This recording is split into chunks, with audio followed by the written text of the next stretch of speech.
প্রান্তজনের কণ্ঠস্বর। কথা অমৃত সমান। আজ শুনবেন স্বামী অভেদানন্দ যা বলেছেন। আমার যোগ শিক্ষা করার ইচ্ছা, আপনি কি আমায় যোগ সাধনা শিক্ষা দেবেন? পরমহংসদেব বললেন, হ্যাঁ, তোমায় যোগ শিক্ষা দেব।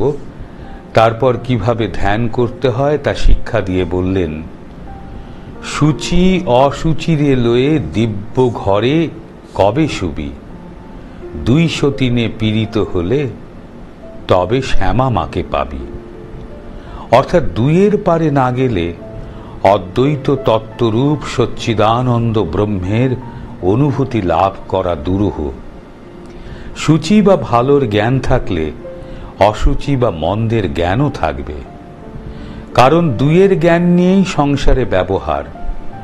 অদ্বৈত ব্রহ্মজ্ঞান লাভ করতে হলে সৎ ও অসৎ দুই জ্ঞানের অতীত হতে হয়। যে শিক্ষায় শিক্ষার্থীর শরীর, মন ও বুদ্ধির সম্যক পরিস্ফুটন হয়, তাই আদর্শ শিক্ষা। যুগোপযোগী শাস্ত্রের ব্যাখ্যা করতে হবে। যে ব্যাখ্যা যে যুগের পরিপন্থী তা কখনো গ্রাহ্য হবে না। কাজেই সমাজ ও জাতি যাতে গতির পথে অগ্রসর হতে পারে, সেদিকে লক্ষ্য রেখেই শাস্ত্র বাক্যের অর্থ করা প্রয়োজন। স্থিতিশীলতা প্রাণধর্মের পরিচায়ক নয়। সমাজের গতিপথ রুদ্ধ হলেই তার প্রাণ শক্তি আর থাকে না।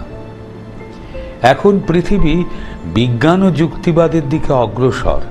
কাজেই আমরা যদি কুপমণ্ডুকতা ও অন্ধ আচারের আশ্রয় নিয়ে নিশ্চিন্ত থাকি, তবে আমাদের ভবিষ্যৎ অন্ধকার।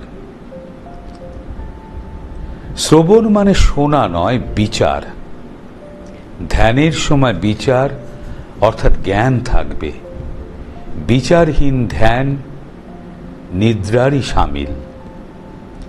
হাটের মধ্যে বসে যে সমাধিস্থ হতে পারে, সেই বড় সাধু। কুলকুণ্ডলিনী শক্তি জাগ্রত না হলে সমাধি হয় না।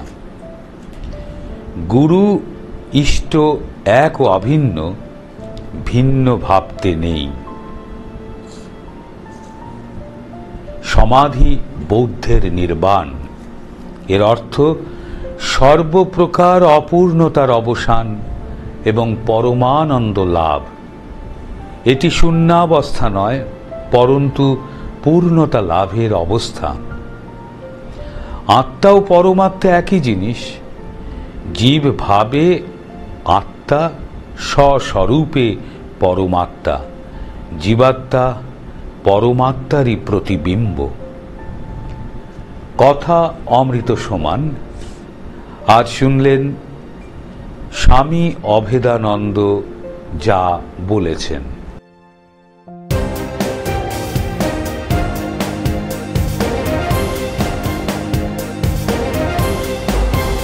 আমোদরিয়া news, voice of the marginal.